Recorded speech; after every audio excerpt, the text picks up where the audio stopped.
मंगलम भगवान वीरो मंगलम गौतमो गणी मंगलम कुंद कुंदार्यो जैन धर्मोस्तु मंगलम सर्वमंगल मांगल्यम सर्वकल्याणकारकं प्रधानं सर्वधर्माणां जैनं जयतु शासनम्। मैं नमो तीर्थनायक को, नमो ओंकार वाणी को, नमो उन कुंद प्रभु को जिन्होंने ओंकार धारण की। अहो उपकार जिनवर का, कुंद का दिव्य वाणी का, जिन कुंद ध्वनि दाता उन कहान स्वामी का। रमियून जिनम वीरम अनंत वर्णान दंसन सहावम भोक्ष्यामिनियम सारम केवली शुद्ध केवली फणिदम।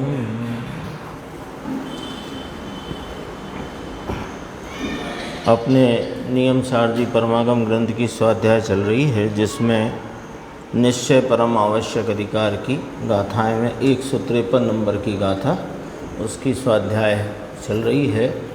और अभी अपन जो गुरुदेव श्री का व्याख्यान था 297 गाथा का भावार्थ से शुरू हुई थी चर्चा। तो उसमें मुख्य बात जो अपन ख्याल में ले सकते हैं, लेना चाहिए, वो ये है कि गुण और धर्म की बात आई थी कि धर्म अलग भाव है, अलग बात है, गुण अलग भाव है, अलग बात है। तो प्रारंभ यहाँ से हुई बात कि यह जो सम्यक दर्शन का विषय भूत, ध्यान का ध्येय भूत, श्रद्धा का श्रद्धेय भूत और आत्मा के हित के लिए आलम्बन भूत जो आत्मा है, जो चैतन्य लक्षण से लक्षित होता है। और कलश में आया था ना, निर्विभाग जिसकी महिमा है, उसका कलश का ही भावार्थ था। ये कलश का ही भावार्थ था 182 का। तो निर्विभाग जिसकी महिमा है, तो निर्विभाग में क्या क्या घटित किया कि पर्याय में पढ़ते हुए 6 कारकों के भेद भी नहीं, और नित्य अनित्य अस्ति नास्ति आदि धर्म के भेद भी नहीं, और ज्ञान दर्शन चारित्र आदि गुण भेद भी जिसमें नहीं, ऐसा एक अभेद चैतन्य अनादि निधन शाश्वत टंकोत्कीर्ण वस्तु वह मैं हूँ। ये ही सम्यक दर्शन का विषय है, ये ही आत्म कल्याण के लिए आलम्बन भूत और आप रूप स्वीकारने का विषय है। आई थी ना बात। तो धर्म और गुण की बात आई कि धर्म और गुण दो न्यारे न्यारे भाव हैं, न्यारी न्यारी चीज़ है। कैसे कि उसमें बहुत सीधा गुरुदेव ने कहा, वो अपने को ख्याल में रखना चाहिए कि गुण उसे कहते हैं जिसकी नियम से प्रति समय पर्याय होती है। गुण उसे कहते हैं जिसकी नियम से प्रति समय पर्याय होती है।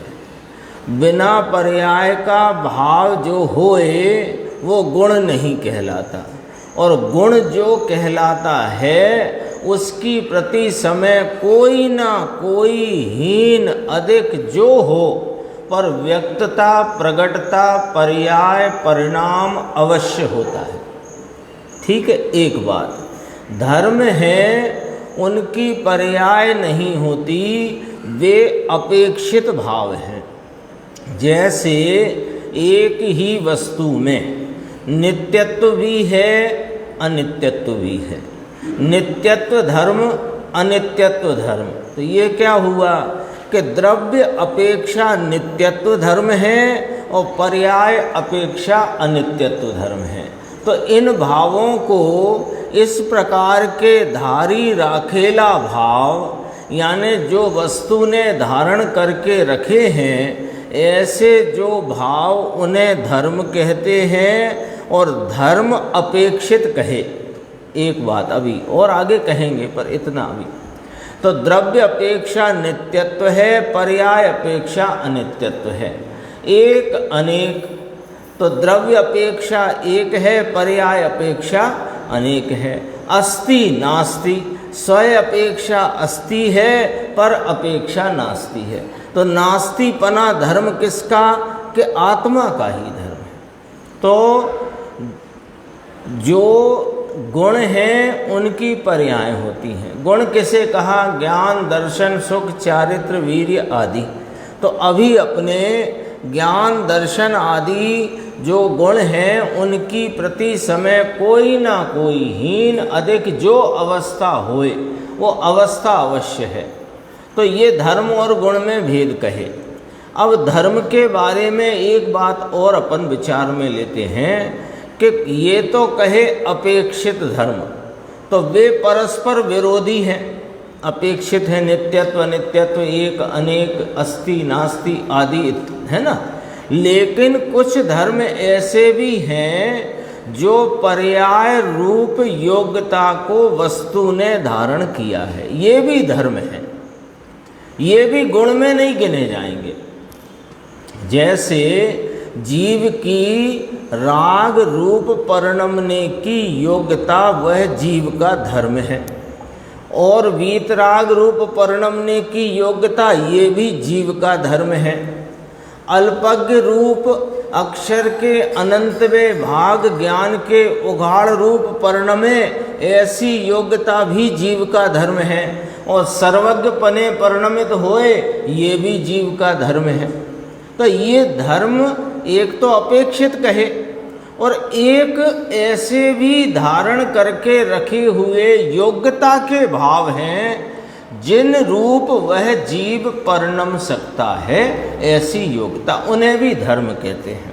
राग रूप परिणमना आत्मा का धर्म है, वीतराग रूप परिणमना आत्मा का धर्म है, अल्पज्ञ रूप परिणमना आत्मा का धर्म है, सर्वज्ञ रूप परिणमना आत्मा का धर्म है। तो धर्म में दो बात अपन चर्चा तो यहाँ इतनी ही थी। ऐसे एक थी कि अस्तित्व गुण, वह पर्याय वाला होने से गुण कहो, और अस्तित्व नास्तित्व ये धर्म कहो, क्योंकि ये अपेक्षित है। तो दो हो गए ना, एक अस्तित्व गुण है आत्मा में और एक अस्तित्व धर्म है आत्मा में, और दोनों अलग अलग हैं। अस्तित्व गुण वो है जिससे इसकी सत्ता रूप पर्याय है, और अस्तित्व धर्म वह है कि स्वयं से अस्तित्व स्वरूप है, पर से नास्तित्व स्वरूप है, ये धर्म है। ये तो बात हो गई। अब अपन बात करते थे कि जीव के पर्याय रूप परिणमने की योग्यता का जो भाव है वह भी धर्म कहलाता है। ठीक है ना। अब इसी परिप्रेक्ष्य में अपन थोड़े और आगे विचार को ले जाते हैं। फिर शक्ति किसे कहना, ये तो विषय आ गया है, तो थोड़ा सा अपन 5 मिनट विचार कर लेते हैं। गुण की बात समझ में आ गई निर्देश भाई। गुण का नियम है, गुण बिना पर्याय के रह नहीं सकता। जो बिना पर्याय के रहे वह गुण नहीं है। ठीक है। एक धर्म की बात हो गई कि वे अपेक्षित भाव हैं, वे भी धर्म कहे गए, और जो जीव के या वस्तु के परिणमने की योग्यता के भाव हैं वे भी धर्म कहे गए। अब रह गई बात शक्ति की। शक्ति किसे कहना, है ना। जैसे अपन 47 शक्तियों की चर्चा समय सारजी में आती है ना। दृष्टि शक्ति, ज्ञान शक्ति, दृष्टि शक्ति, जीवतु शक्ति, प्रभुतु शक्ति, विभुतु शक्ति, फिर उसमें 6 कारक शक्तियाँ भी आ गई ना। तो वे शक्ति क्या है कि जो गुण हैं आत्मा के, उन गुणों के उत्कृष्टतम परिणमन की व्यक्तता की सामर्थ्य, उसका नाम शक्ति। आ गई बात पकड़ में। जो जीव के गुण हैं उन गुणों की उत्कृष्टतम व्यक्तता की सामर्थ्य का भाव वह शक्ति कहलाता है। देखो, गुण अकेला यदि अपन देखेंगे तो उसमें अल्पज्ञता भी उसकी व्यक्तता का एक धर्म है और सर्वज्ञता की व्यक्तता भी एक धर्म है। ये कोई कहेगा कि ये वाला भेद कहाँ डालना, कि ये कारकों की जो बात आई थी ना, पर्याय के कारकों, तो वहाँ डाल दो इसको, जो परिणमन की योग्यता वाले भाव। अब शक्ति कहाँ है कि ये भी व्यक्ति रूप है, व्यक्ति रूप होने की सामर्थ्य। व्यक्ति को शक्ति नहीं समझना भैया, व्यक्ति होने की, व्यक्ति माने प्रगटता, प्रगटता होने की सामर्थ्य को शक्ति कहते हैं। जैसे सर्वज्ञत्व शक्ति कही गई, अल्पज्ञत्व को शक्ति नहीं कहते, अल्पज्ञत्व को धर्म कहते हैं, और सर्वज्ञत्व को धर्म भी कह सकते हैं और शक्ति भी कह सकते हैं। क्यों कि सर्वज्ञत्व क्या है कि ज्ञान गुण की उत्कृष्टतम व्यक्तता की सामर्थ्य वस्तु में पड़ी है, इसका नाम है सर्वज्ञत्व शक्ति, सर्वदर्शित्व शक्ति। आ गई ना बात समझ में। तो गुण, धर्म और शक्ति, तीन बातें हैं, तीनों के अपने सामने स्पष्टीकरण आ गया। जिनकी पर्याय हों नियम से वे गुण होते हैं, जो अपेक्षित भाव हैं वस्तु के उन्हें धर्म कहते हैं। धर्म उनको भी कहते हैं जो वस्तु के परिणमन की योग्यता हो, चाहे वह हीन रूप हो चाहे अधिक रूप हो। लेकिन शक्ति किसे कहना कि उन जीव के या वस्तु के गुणों की उत्कृष्टतम व्यक्ति के सामर्थ्य का नाम शक्ति है। समझ गए ना। जैसे ज्ञान में घटा लेते हैं अपन, ज्ञान गुण है, तो ज्ञान गुण है तो उसकी प्रति समय जानने की पर्याय है, तो ज्ञान गुण कहलाया, ठीक है। और अल्पज्ञता अथवा सर्वज्ञता ये उसके धर्म कहलाए जीव के। क्यों कि इसकी ज्ञान रूप स्वभाव का अल्पज्ञ रूप भी परिणमन हो सके और सर्वज्ञ रूप भी परिणमन हो सके, ऐसा भाव वस्तु ने धारण करके रखा है। तो इसलिए अल्पज्ञपना के परिणमन और सर्वज्ञपने के परिणमन का धर्म आत्मा में है, बाहर से कहीं आता नहीं। ये तो हो गया धर्म। अब कहें शक्ति की बात तो इसी ज्ञान पे लगाते हैं। सर्वज्ञत्व शक्ति है, अल्पज्ञत्व शक्ति नहीं है। सर्वज्ञत्व क्यों शक्ति है, परिभाषा में डाल दो कि उत्कृष्टतम व्यक्ति की सामर्थ्य, उसका नाम शक्ति है। आ गई बात समझ में, ठीक है ना। तो ये विषय भी चला और फिर 298 299 गाथा में जो मूल बात कहना थी वो इतनी ही कहना थी, जो बाकी तो अब अपने कल चला था षटकारकों के ऊपर से। मैं चेतता हुआ चेतता हूँ, मैं चेतना के द्वारा चेतता हूँ, चेतने के लिए चेतता हूँ, चेतने में से चेतता हूँ, ऐसे 6 कारक घटाए थे ना। तो अब कहा कि भाई आपने कारकों के भेद वस्तु में से हटा दिए और धर्म के जो नित्यत्व अनित्यत्व अस्तित्व नास्तित्व आदि धर्म थे अपेक्षित, उनके भेद भी वस्तु में नहीं, ये भी हटा दिए। और गुण भेद भी वस्तु में नहीं, ये भी आपने हटा दिया। लेकिन चेतना जो है उसके 2 रूप हैं, दर्शन और ज्ञान। इन दर्शन और ज्ञान के भेद को नहीं हटाया जा सकता। ये वाली बात है, मूल बात 298 299 गाथा में मूल बात इतनी कहना है कि पर्याय भेद, कारकों के भेद, धर्म रूप अपेक्षित भावों के भेद, गुण भेद, इन सब से रहित है मेरा एक रूप स्वरूप यह चैतन्य वस्तु चेतक आत्मा। लेकिन यह जो चेतक है ये चेतना स्वरूप है, और इस चेतना स्वरूप वस्तु के दो रूप हैं, देखना जानना, दर्शन ज्ञान। ये दो रूपता का उल्लंघन कर नहीं सकती चेतना। तो कोई कहे कि ये दो भेद भी मिटाओ चेतना में से, कि ना ना ऐसा नहीं हो सकता। क्यों नहीं हो सकता? कि ये तो चेतना का स्वरूप ही है। फिर इतनी बात कह करके फिर वही 6 कारक देखने के ऊपर चल रहे हैं, इसके ऊपर, इसके बाद जानने के ऊपर भी 6 कारक घटित करेंगे। मैं देखता हुआ ही देखता हूँ, है ना, देखने के लिए देखता हूँ, ये सब संप्रदान तक आ गई थी बात। कर्ता, करण और संप्रदान, इसमें ऐसा लिया क्रम, कर्ता, कर्म, करण, संप्रदान, अपादान, अधिकरण।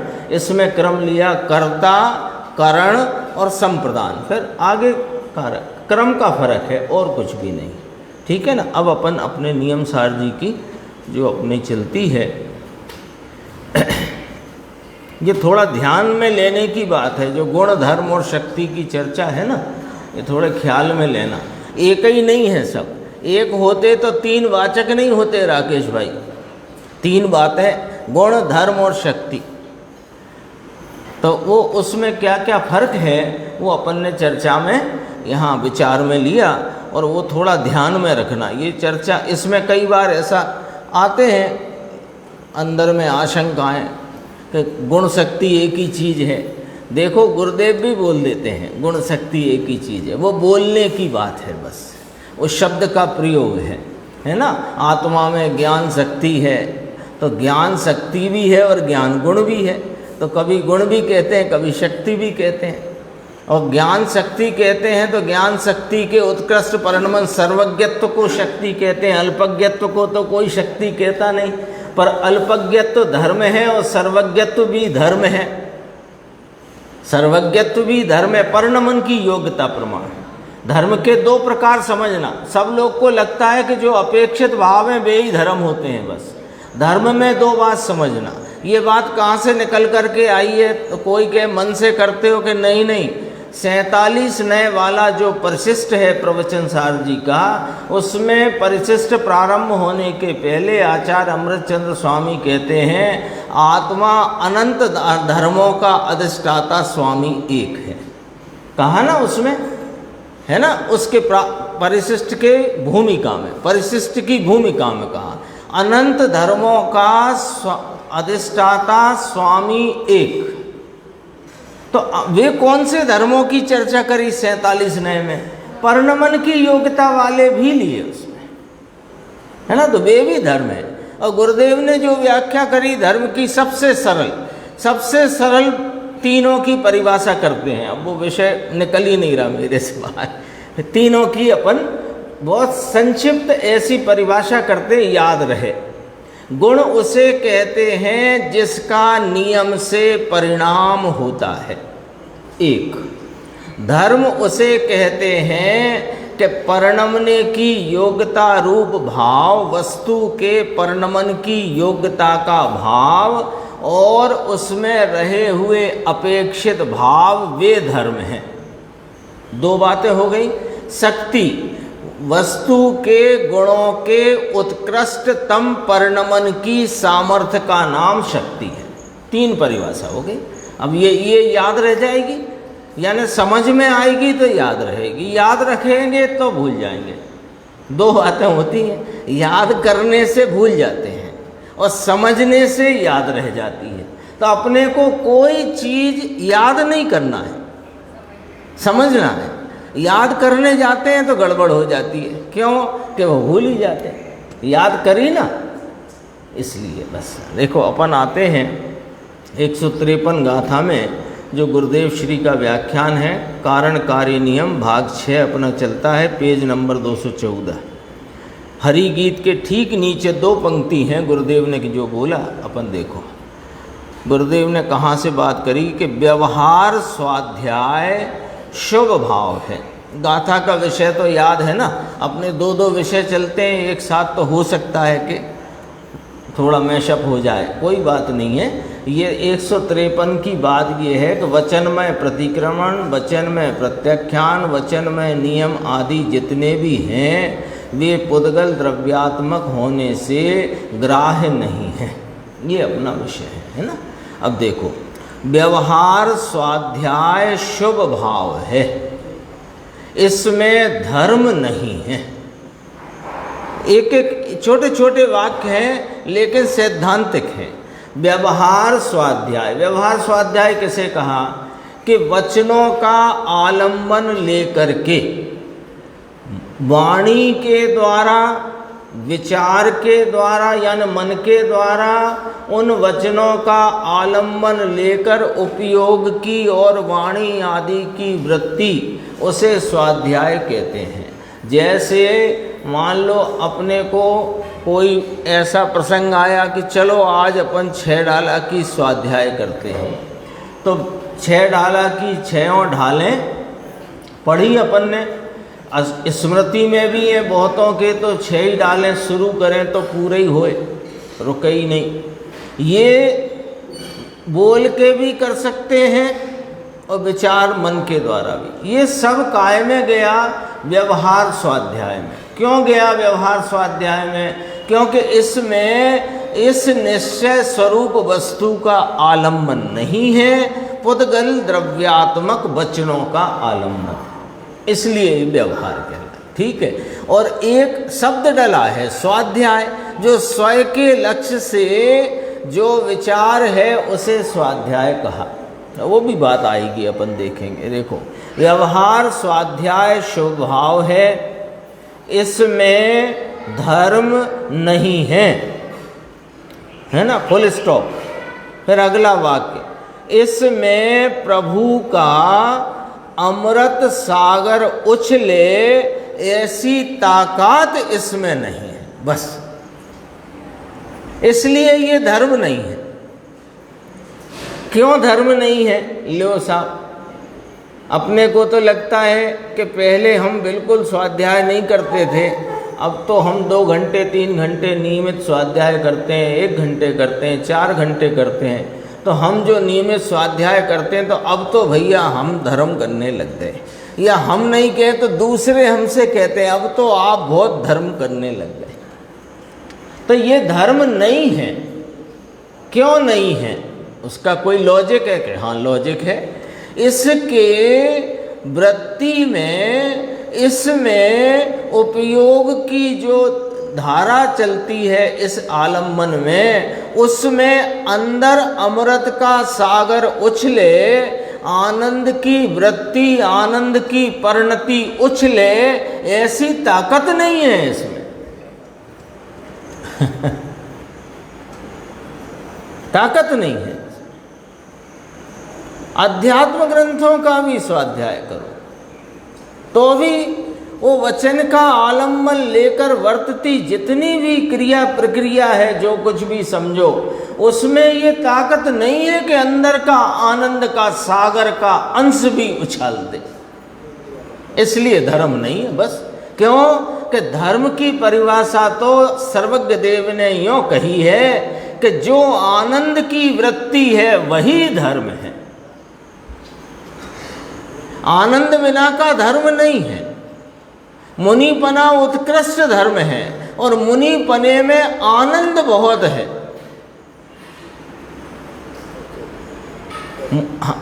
आनंद के लिए मुनि बने हैं। संयोगों को छोड़कर जगत को दिखाने के लिए थोड़े मुनि होते हैं। जो घर हजारों, अभी तो कितना होए किसी के पास, है ना, बहुत बड़े बड़े भी अखबारों में छपते हैं ना, उनने 10 करोड़ सालाना का पैकेज छोड़ दिया और ये छोड़ दिया, और उन्होंने 50 कारखाने छोड़ दिए और इतने अरब की संपत्ति छोड़ दी और दीक्षा ले ली। सुनो भैया, क्या छोड़ा? इस जीव ने अनंती बार हजारों रानियां छोड़ी और बड़े बड़े राजपाट छोड़े। तो उसके आगे तो क्या है, तो जो छोड़े उसमें कुछ दम नहीं है। मिला क्या, दम तो उसमें है।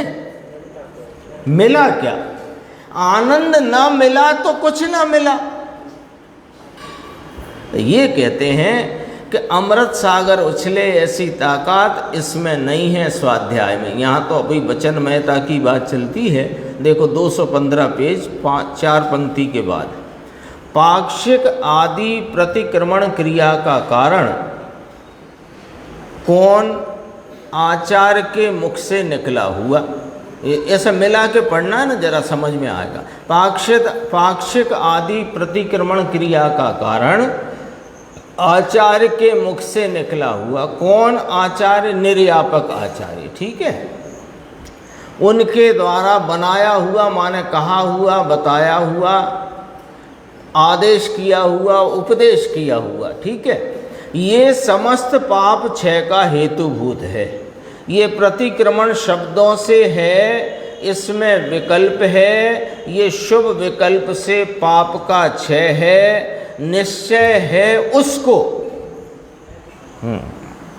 ये ध्यान रखना, निश्चय है उसको का अर्थ क्या हुआ कि जिसने अपने शुद्ध स्वरूप आत्मा का आलम्बन लेकर परिणति में स्थिरता वीतरागता घनी प्रकट करी है, उसको यह प्रतिक्रमण आदि जो शुभ विकल्प है, वो विकल्प है, उसको वह शुभ विकल्प अशुभ आदि पाप के क्षय का हेतुभूत है।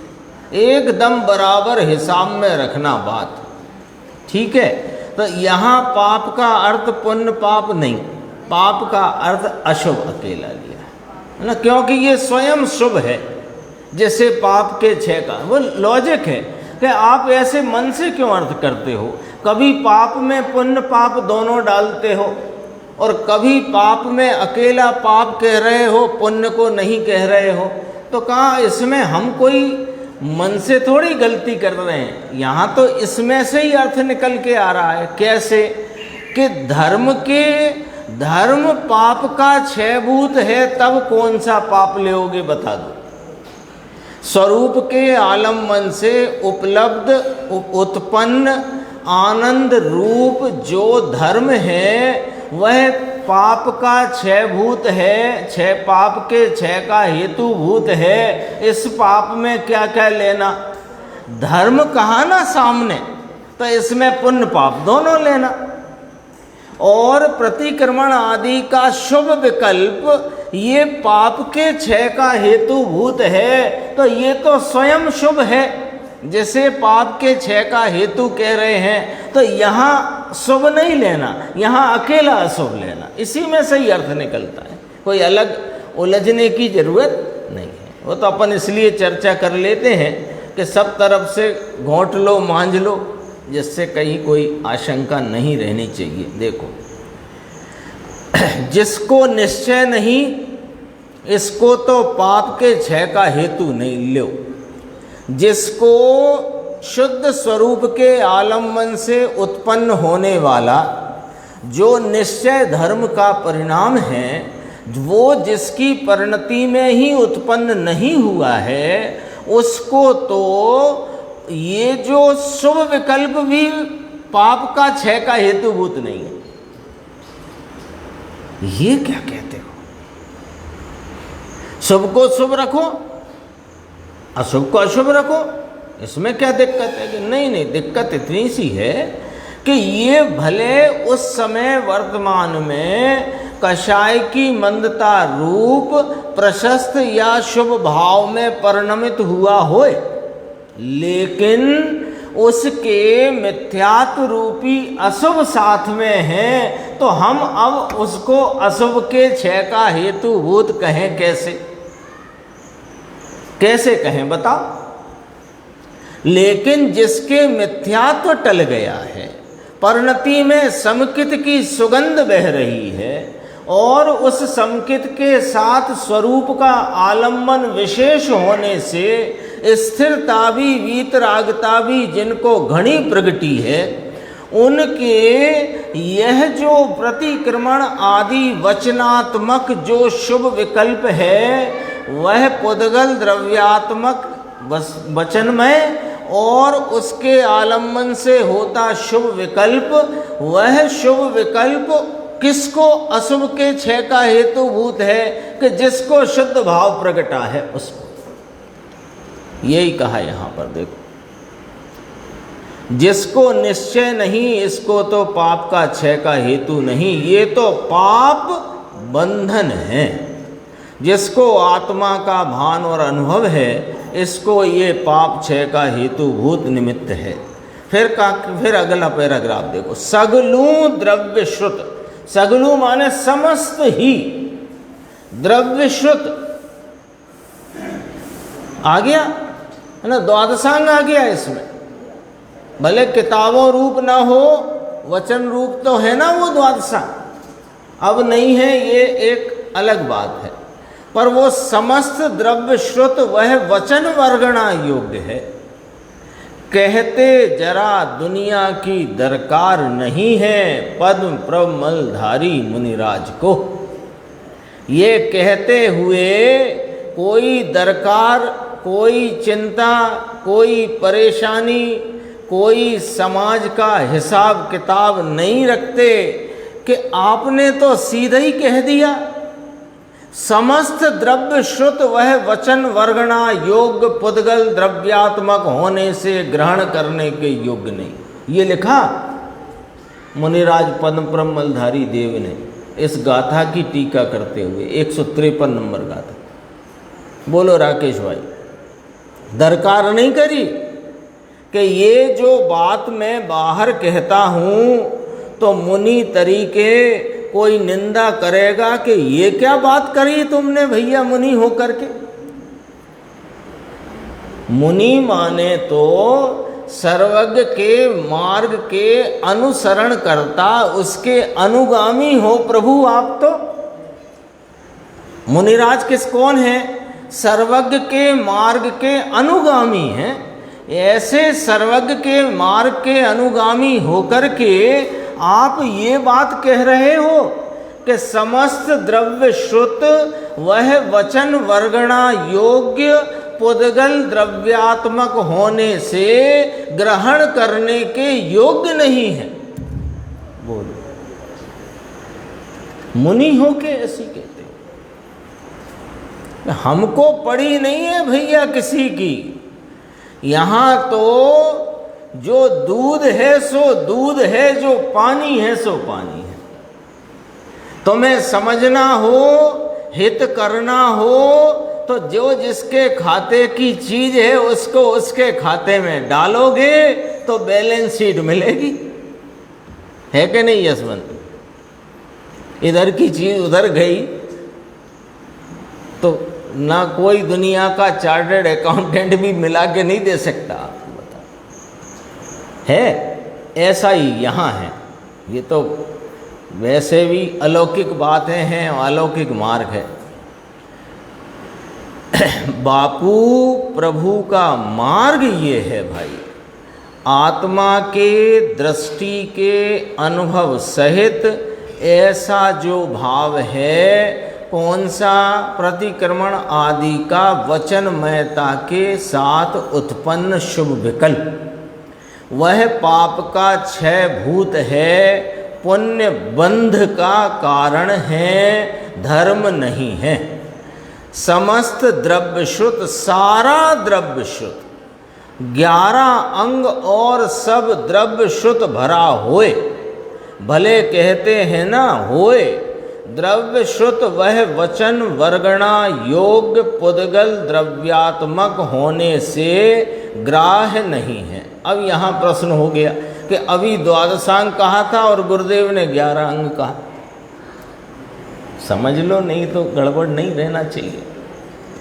देखो, द्वादशांग ही वचन वर्गणा योग्य है, पुद्गल द्रव्यात्मक है, ग्रहण करने के योग्य नहीं है। ऐसा द्वादशांग का ज्ञान जिन्हें अंतरंग में बहता है वर्तता है समस्त जिन शासन, वे जानते हैं कि ये ग्रहण करने के योग्य नहीं है।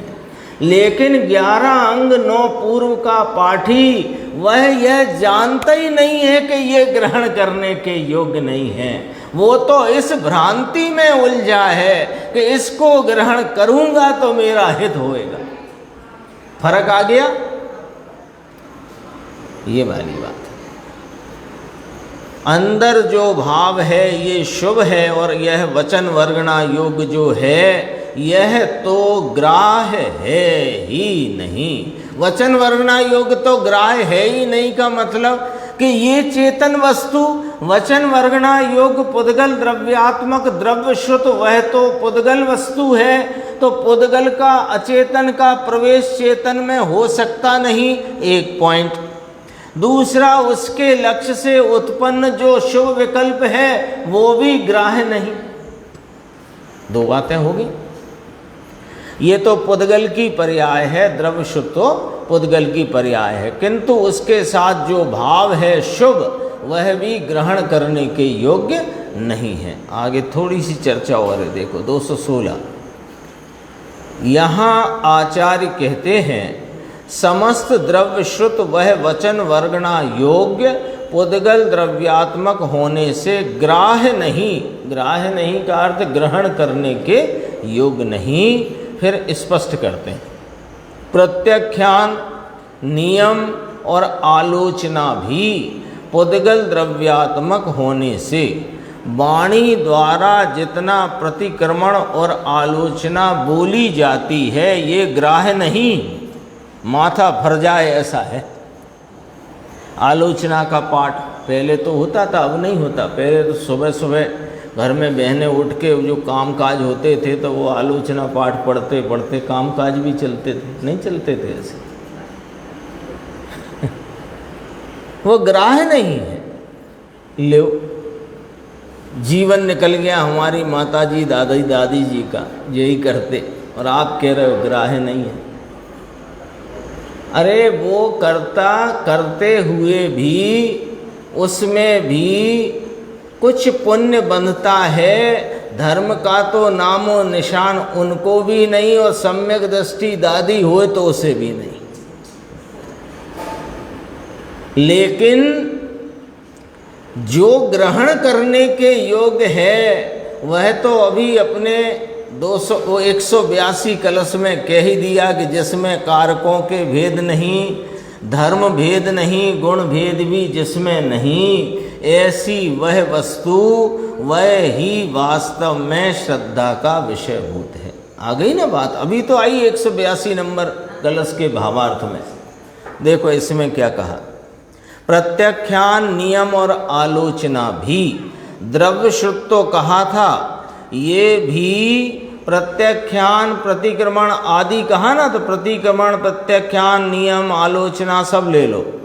ये भी पुद्गल द्रव्यात्मक होने से ग्रहण करने योग्य नहीं। वे सब पौद्गलिक वचनमय होने से स्वाध्याय है, स्वाध्याय है, शुभ भाव है। तो स्वाध्याय की तो बहुत प्रेरणा है। स्वयं के लक्ष्य से होने वाली जिनवाणी में 7 तत्व 6 द्रव्य 9 पदार्थ के स्वरूप को समझकर आत्मा के स्वरूप को जानने में निर्णय में लगना, इसको भी व्यवहार कहा, पर ये स्वाध्याय है। ये भी व्यवहार में जाएगा जब तक स्वरूप का आलम्बन लेकर स्वरूप की श्रद्धान और भान आस्वादन रूप परिणति प्रकट नहीं होती तब तक। देखो शुभ भाव है ऐसा हे शिष्य तुम जानो, हे शिष्य ऐसा जानो, इसको तुम धर्म जानो, और इससे धर्म होता है, इससे संवर और निर्जरा हो जाती है, ऐसा कुछ है नहीं। किससे? ये पाठ पढ़ने से। 6 डाला का रोज पाठ करो सुबह से। समय सार की 415 गाथाओं का पर्यटन करो प्रतिदिन, उससे कुछ धर्म हो जाएगा कि ना भैया बिल्कुल नहीं होने वाला। हाँ, ये भ्रांति तो रखना ही मत,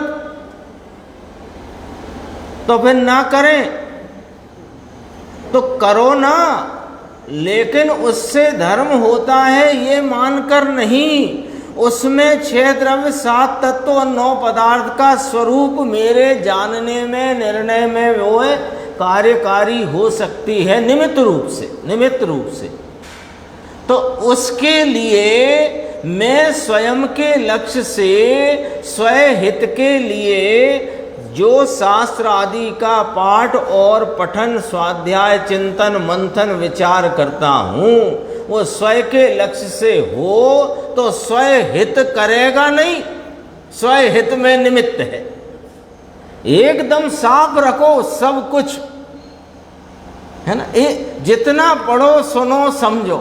जैसे घर में रोज दर्पण सफा साफ, बिल्कुल साफ नहीं रखते, नहीं तो साफ नहीं रखोगे तो दाढ़ी कैसे बनाओगे कल।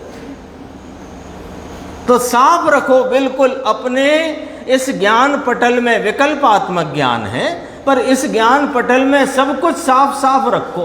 जो जैसा है वैसा समझो, वैसा रखो उसको। आगे 263 कलश पढ़ते हैं, देखो।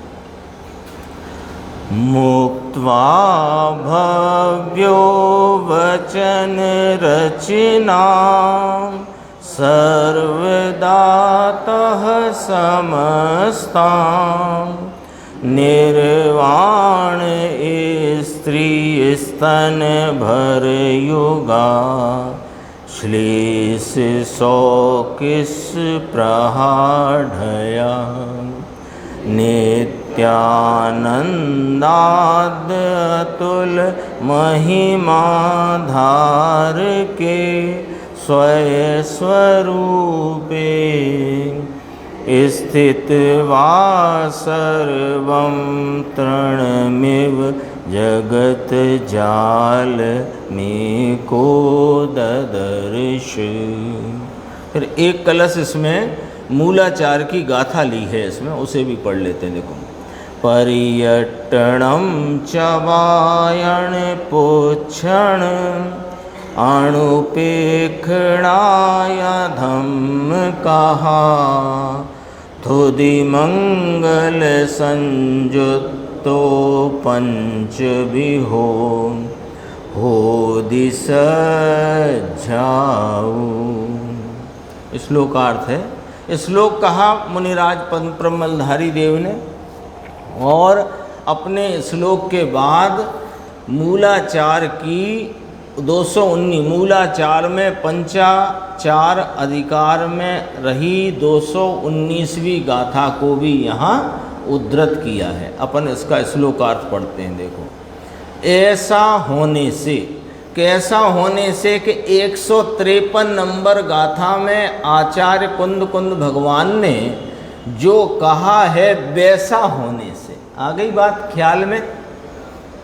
ऐसा होने से यानी वचन में प्रतिक्रमण, प्रत्याख्यान, नियम, आलोचना आदि जो कुछ भी पुद्गल द्रव्यात्मक होने से स्वाध्याय है, शुभ भाव है, ग्रहण करने के योग्य नहीं, धर्म नहीं है, इसमें आनंद का, अमृत का सागर उछले ऐसी ताकत नहीं है। ये बात आ गई ना। ऐसा होने से उसको जोड़ना है यहाँ। फिर कहा, मुक्ति रूपी स्त्री के पुष्ट स्तन युगल के आलिंगन सौख्य की इस प्रहा वाला भव्य जीव लो, यानी जिसको मुक्ति रूपी सुख की वांछा है, जो मुक्ति रूपी सुख को अपनी परिणति में प्रगटाना चाहता है, उस वैसा भव्य जीव समस्त वचन रचना को सर्वदा छोड़कर, सर्वदा शब्द समझे निर्देश भाई, एक सर्वथा शब्द होता है, एक सर्वत्र शब्द होता है, एक सर्वदा शब्द होता है। हो गए। सर्वथा जो है वो भाव सूचक है, सर्वभाव सर्वथा। सर्वत्र क्षेत्र सूचक है, सर्व क्षेत्र। और सर्वदा काल सूचक है, सदैव हमेशा आ गया कि नहीं आ गया? आ गया, स्पष्ट आ गया अर्थ। सर्वदा का अर्थ हमेशा।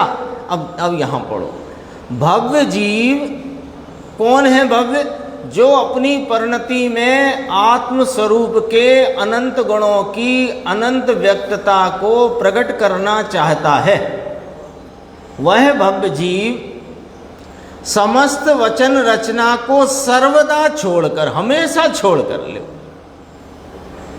तो देखो साहब, पहले तो इसका आलम्बन लेना पड़ेगा।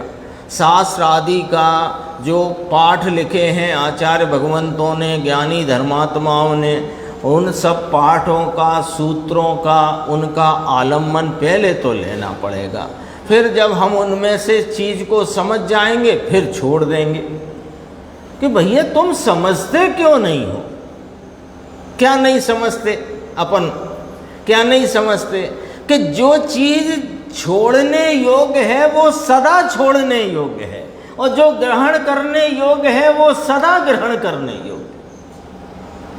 अभी आत्मा ग्रहण नहीं हो रहा है क्योंकि उसकी तरफ का सन्मुखता नहीं है, तो क्या आत्मा अभी ग्रहण करने योग्य न रहा? उल्टे चल रहे हैं हम बात को समझाने के लिए। आत्मा, शुद्धात्मा अभी जब तक आलम्बन न लिया तब तक ये ग्रहण नहीं हो रहा ना। तो ग्रहण नहीं हो रहा है तो अभी तो ग्रहण के योग्य नहीं है ये, ऐसा कहोगे, मानोगे? अभी राग नहीं छूट रहा, अभी शुभ राग नहीं छूट रहा, तो क्या छोड़ने के योग्य नहीं है ये अभी? लॉजिक है कि नहीं? तो जो छोड़ने योग्य है वो सदा छोड़ने योग्य है, और जो ग्रहण करने योग्य है वो सदा ग्रहण करने योग्य है। ये तो खाता बराबर रखना पड़ेगा, जब छूटेगा तब छूटेगा। देखो, वचन, समस्त वचन रचना को सर्वथा छोड़कर नित्यानंद आदि अतुल महिमा का धारक निज स्वरूप, नित्यानंद माने सदैव आनंद स्वरूप है यह, जिसकी महिमा अतुलनीय है, ऐसा यह निज स्वरूप इसमें स्थित रहकर अकेला, अकेले का अर्थ देखो क्या लिखा, निरालंब बने। अकेले का अर्थ ये नहीं है कि जंगल में चले गए तो अकेले हो गए। अकेले का अर्थ है नहीं किसी की अपेक्षा, नहीं किसी का आलम्बन, अरे अपने ही गुण भेदों का नहीं आलम्बन, ऐसा निरालंब सर्व जगत जाल को, समस्त लोग समूह को तिनके के समान तुच्छ देखता है, तुच्छ देखता है। क्या है ये अनेक प्रकार की रचनाएं, ये कितनी थोड़ी गंभीर है कलश। फिर इसलिए उन्होंने मूलाचार की गाथा यहाँ प्रस्तुत करी। देखो, परिवर्तन, पड़े हुए को पुनः फेरते जाना, इसको परिवर्तन भी कहते हैं, पर्यटन भी कहते हैं। जो अपन ने पढ़ा है, 6 डाला याद है, आलोचना पाठ याद है, मेरी भावना याद है, 12 भावना याद है, उसे अपन ने मन में दोहरा लिया, तो ये पर्यटन है। गाथाएं याद हैं, उन्हें दोहरा लिया। जो टीका चली उसका भाव दोहरा लिया। वांचना, शास्त्र का पढ़ना और व्याख्यान दोनों आ गए इसमें। प्रच्छना, प्रच्छना माने शास्त्र श्रवण और प्रश्न दोनों, क्योंकि श्रवण करना अकेला ही नहीं है भाव। श्रवण करने वाले की जिम्मेदारी है कि जो समझ में नहीं आए उसे पूछे। मुकेश भाई, पूछना चाहिए। और उसमें अपन तो वैसे भी अपनी बहुत सीमित सभा है, तो कोई इसमें चिंता की बात नहीं, पूछ सकते हैं। तो प्रच्छना उसमें ही, प्रच्छना में शास्त्रवण और पूछना आ गया। अनुप्रेक्षा, अनित्यत्व आदि 12 भावनाएं, इनका मन में विचार करना। और धर्म कथा, 63 सलाका पुरुषों के चरित्र, इस प्रकार 5 प्रकार की, स्वाध्याय के 5 प्रकार कहे। आ गए? देखो दोबारा से, पर्यटन या परिवर्तन, वांछना, प्रच्छना, अनुपेक्षा और धर्म कथा। हो गए 5 प्रकार। अब सुनो, इस 5 प्रकार का कोमा, कोमा माने अर्धविराम, अभी और कहना है यहाँ पर, स्तुति तथा मंगल सहित यह स्वाध्याय है। और ये स्वाध्याय अंतर के अमृत सागर को उछाल सके ऐसी ताकत इसमें नहीं है। ये वाली बात है। देखो नीचे फुटनोट एक पंक्ति का, स्तुति का अर्थ किया, देव का और मुनि को वंदन, ये भी इसी में डाला स्वाध्याय, और ब्रैकेट में धर्म कथा, स्तुति और मंगल, ये 3 होकर स्वाध्याय का 5वां प्रकार गिना जाता है। यानी जो 5वां प्रकार कहा था धर्म कथा, तो धर्म कथा में 63 सलाका पुरुषों की गाथाएं, उनकी कथाएं, गाथाएं माने कथाएं, और भगवान का और मुनिराज का वंदन, और क्या चीज़ थी वहाँ, वंदन और मंगल, मंगल माने उनके प्रति अपने को मंगल पने का भाव, ये सब स्वाध्याय में आता है। इस पे गुरुदेव का व्याख्यान है, उस पे अपन आगे की स्वाध्याय में चर्चा करें।